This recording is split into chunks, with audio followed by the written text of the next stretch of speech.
competition is set to get underway, and surely it is the most important and most anticipated bout in Olympic wrestling history. This man, Alexander Karelin, wants to set Olympic history. He wants to be the first four-time Olympic champion in this sport. He's already been the first three-time Olympic champion. If Rulon Gardner could beat this man, how much of an upset would it be, Jeff? If Gardner the American were to win this match, it would be akin to the 1980 U.S. hockey team's win over the Soviets. It would be that unexpected, Russ. If the hockey team's victory over the Soviets was called the miracle on the ice, then Gardner's victory would be called the miracle on the mat. Well, time is running down. There's only 2 seconds to go. That's it! Oh, my! Do you believe in miracles again?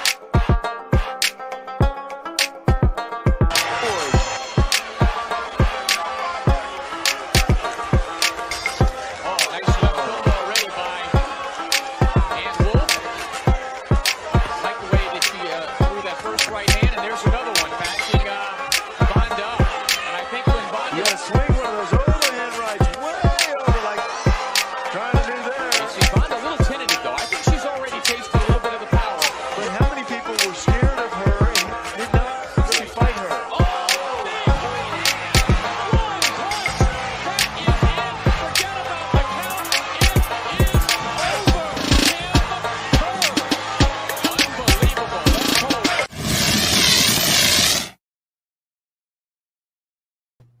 Welcome to the Fighter Share Report.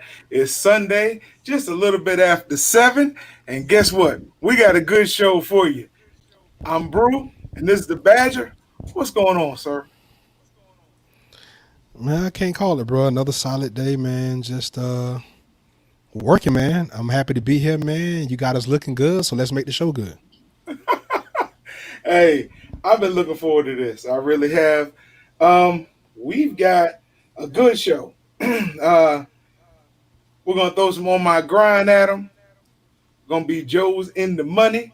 Punch, counter punch. Mayweather versus Tank Davis beef. It's getting hot. Yeah, I said it. AEW is, hey, they're putting it on WWE. And then we're going to get it out of here. So, listen, y'all going to have a good time. I guarantee it. I guarantee it. So, we're going to get y'all started right away with a little bit of On My Grind. Bro, we were talking about Joe being in the money. But Joe is truly, truly in the money.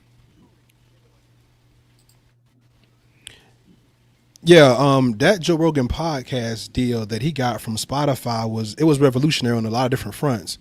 But this is always the interesting part. And I tell people this about any sport, right? Whenever you see the owner or the organization is paying an athlete X amount of dollars, understand how much money they're making. If they can give Joe Rogan $100 million, can you imagine what Spotify is making off this? Correct. They're making probably billions. They got to be if they're going to pay him that much money. They're not going to pay it out of their profit. Oh, absolutely not. And you know the thing about it is Joe Rogan is bringing all of his audience to them. So think about all the other things that Spotify can do with those memberships. Everybody's not going to come, but those people that are, bro, they're going to turn into viewers and listeners of other things. It's just a groundbreaking deal.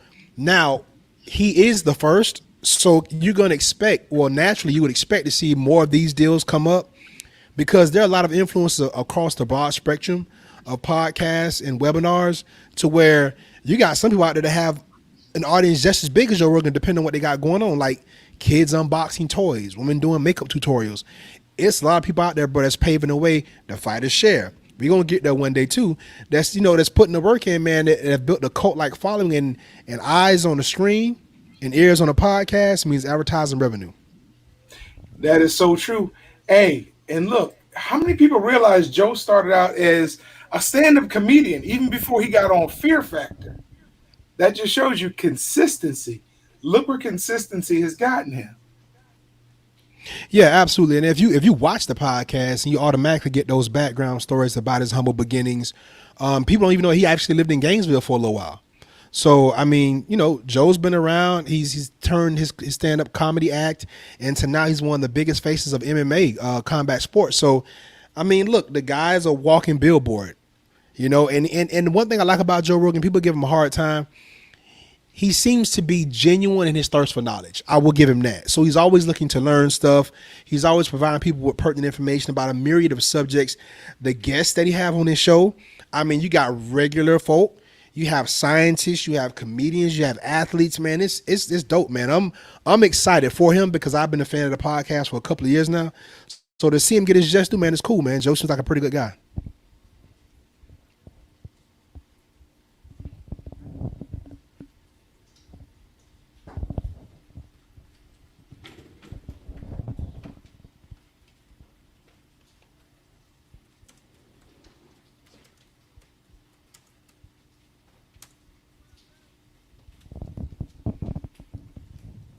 What was that last part? I couldn't.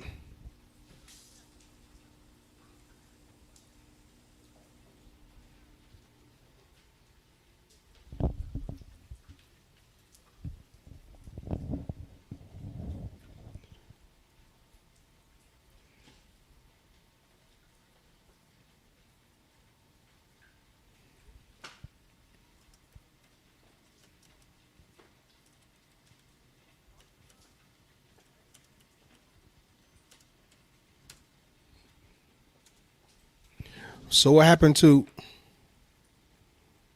your audio is pretty low. I can barely hear you.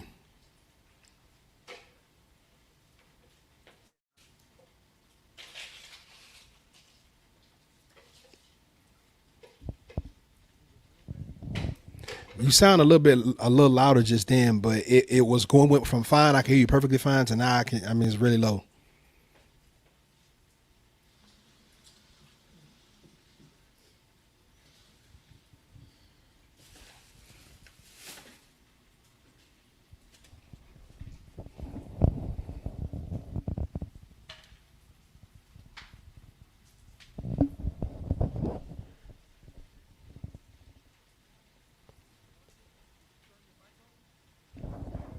No, I can hear you. It's just really low.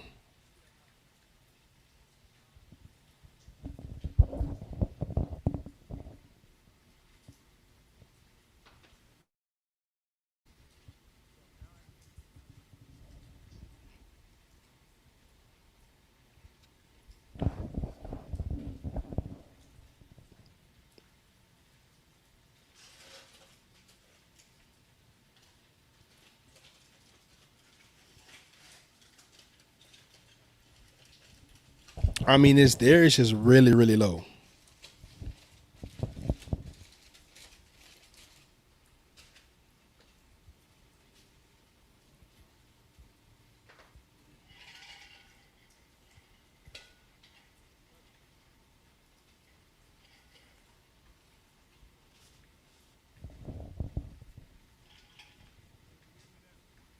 Yeah, but it's really, really low. I mean, I can, but it's not much better. But just go ahead. I'll just try to pick up from where you start off. That's a little bit better, but it's still low. Go ahead.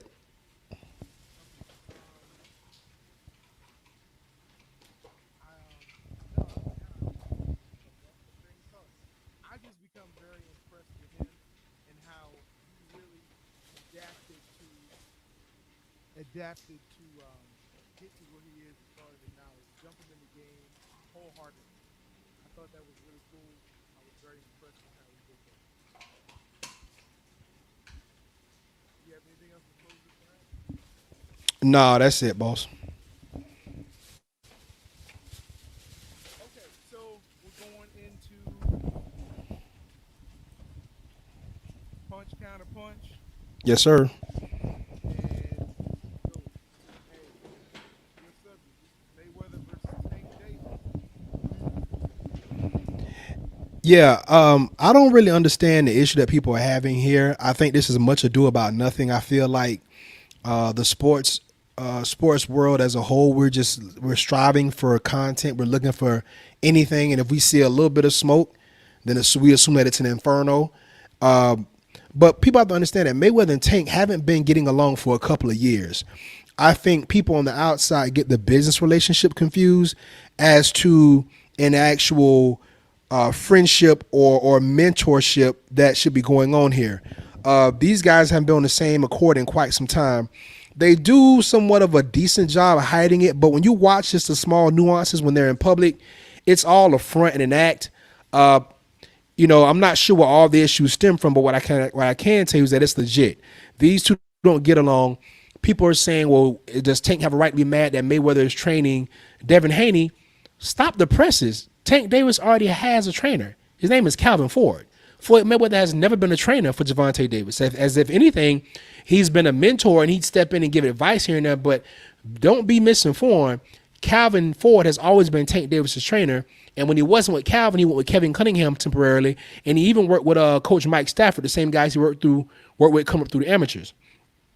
Floyd training Devin Haney, I think people think that's Floyd taking a slight at Gervonta, but Devin Haney grew up in Floyd's gym. Devin Haney, when he moved from Oakland, moved to Las Vegas. Bill Haney, Devin's dad, is the one that put this whole masterpiece, this whole mastermind, this whole business thing together for Devin Haney, in direct contrast to the blueprint that they learned from Floyd.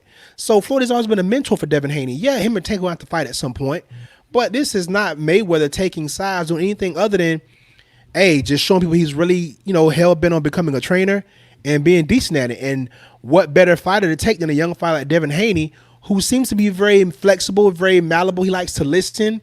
His upbringing is completely different from Tank. So whereas Tank had to learn a lot on his own, this kid had a dad that kind of guided him.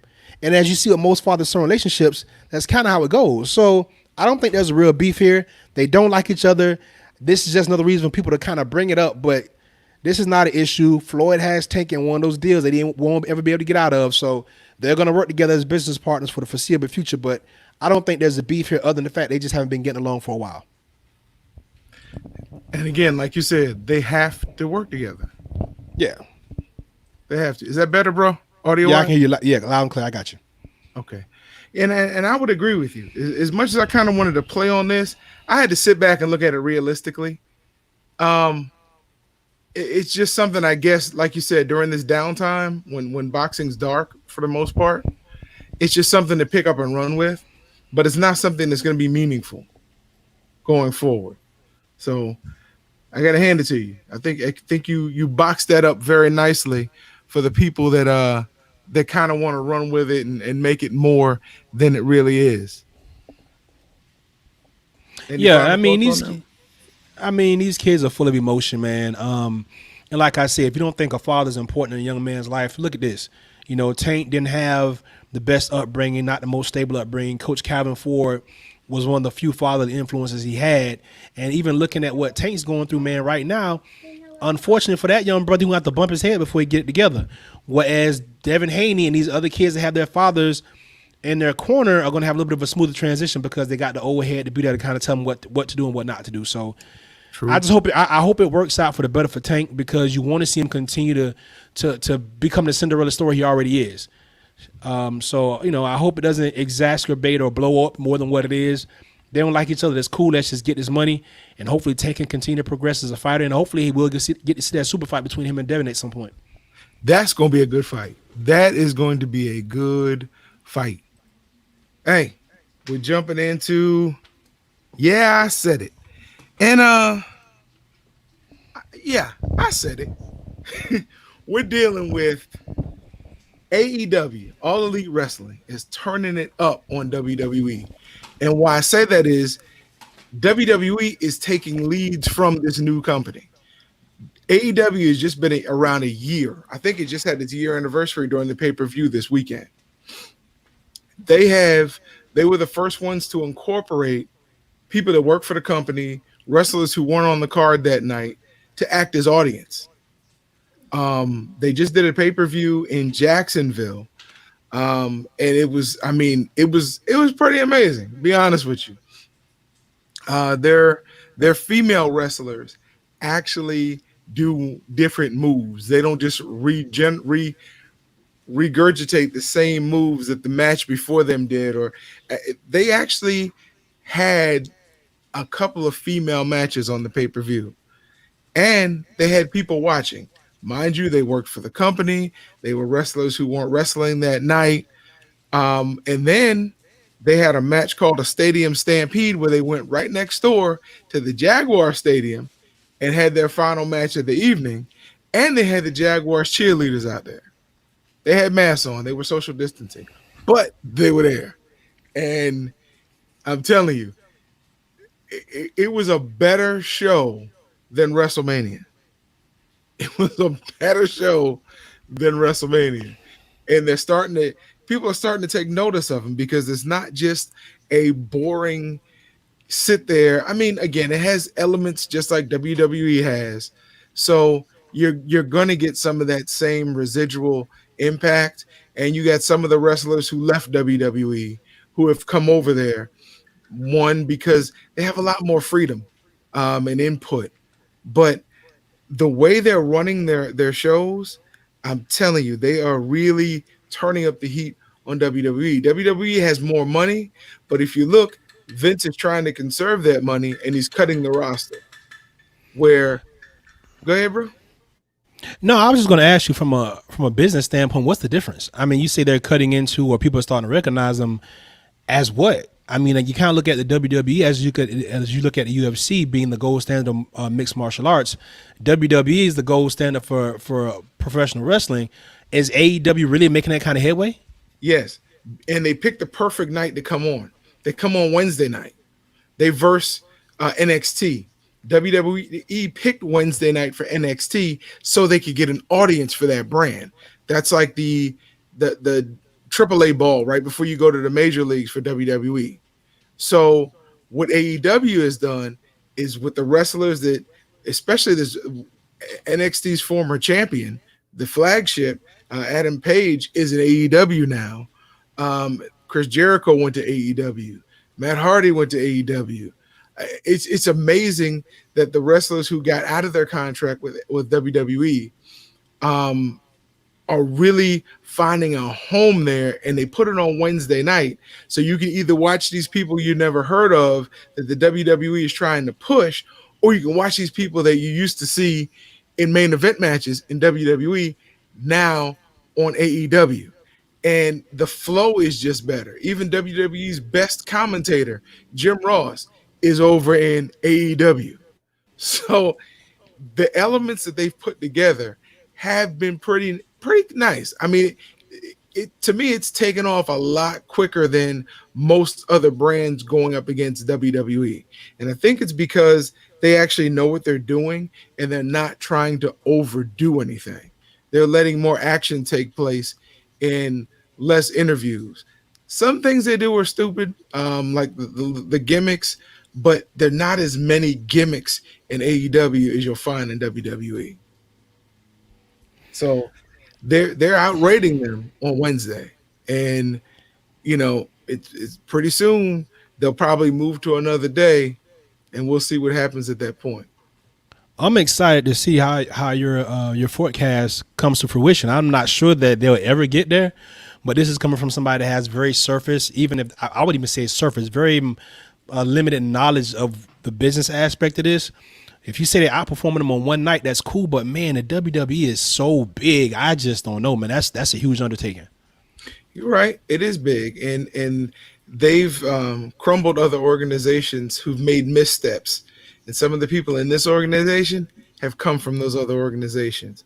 Hey, I know at this time we usually do hashtag CBM couldn't have been me, but we need y'all to watch on Wednesday. So this week, we're going to come back on Wednesday with a hashtag CBM. And we got a good one in the wings. So please, Wednesday at 7 o'clock, just like tonight at 7 o'clock. Don't forget, tomorrow, we got the beatdown at 11 p.m., Monday, Tuesday, and Thursday. It's the Fighter Share Unscripted. So I guarantee you watch that, you're going to really enjoy it. Because we do. We enjoy making it. Hey, bro, any last words before, not the closing, but any last words? Nah, I'm just waiting for June to get here, man. We got some big fights coming up. They're announcing big fights. I'm not so sure that any of these will actually get made because we need that live gate revenue. But it's, this is slowly becoming a new normal. Every day feels like the same day. So it's going to be interesting to see how sports come back. Summer's usually the dog days. This is when combat sports usually make their headway throughout the year. There's not a lot going on. But we saw the Kentucky Derby get pushed back, man. We saw the Olympics get canceled. I just ain't got that much faith, but we going to keep hope alive, I guess, and see where we end up. Thank you, Jesse. Hey, y'all thought I was joking when I said this man had money. He's sitting in front of a pool, y'all. I was going to say something earlier. He's sitting in front of a pool. It's raining. I guess you made the bikini girls hide, so it looked like you were being modest. See, you got to relax, bro. You got to chill. You're always reaching, man. You're always reaching. I meant to sit on here eating some zucchini bread, but I said, nah, I'll be cool about it. That would have been that would have been disrespectful. Listen, today's my anniversary. I got to give a shout out to the queen of my heart. 17 years today. She's still hanging in there with your boy. So, you know what? Shout out. I love you. You are a wonderful wife and a wonderful mother. And I wouldn't be here without you. So it was a joke I heard a long time ago where wife told the husband, I wouldn't be here without you. And they were sitting in prison. But no, I'm talking about on the positive tip this time. You got to chill, bro. Oh, I love it. I love it a life. I do. Congratulations, though, bro. And happy Memorial Day to those who served. Coming up tomorrow. I really hope you enjoy your day because I'm truly enjoying mine. So, all right, bro. It's on you. Man, we got a short list today for the shout-outs, man. Rest in peace to Jerry Sloan, Utah Jazz legendary coach. I didn't see that coming. It kind of happened out of nowhere, but I heard he had been sick. So, for all of us 90s babies that remember that annoying Utah Jazz team for all the years, that was pretty good. That's because that man was at the helm. So big ups and rest in peace to Jerry Sloan. Hey, the versus battle last night, Bounty Killer versus Beanie Man. You was there? Was you there? Yes. You wasn't there. You wasn't there. Was too. You wasn't there. I got a witness. My wife was with me. Yes. Hey, man, shouts out to Timbaland and Swiss Beats, man. These verses are getting pretty cool, man. You bring all type of genres now. But let's keep it in the culture. I don't want to see a country versus. I don't want to see a rock versus. R&B, hip hop, and reggae. Let's keep it in the culture, please. And Patrick Ewing, man, get better. They say Pat got the COVID. Yeah, and so he's in the hospital. We can't that's the GOAT. We can't lose Pat. So I hope the GOAT gets better, especially for all my Knicks fans because they still holding on to the 90s like it's relevant. That's all they had, bro. If they lose Pat, all Knicks fans jump off the George Washington Bridge tomorrow. So, rest up, Pat. Let's get better. I'm trying to tell you. But that's all I got, man. That's it, man. That's all we got for this week, man. So, hey, did you get a shameless plug? Shameless plug, the Beatdown every Monday, Tuesday, and Thursday at 11 p.m. Okay, all right. I didn't hear you, bro. That's what it is. Every Sunday and Wednesday at 7 p.m. Yep. Comment. You heard it from the man. Yes. Yep. Fighter Show Report. We out here. They stuck.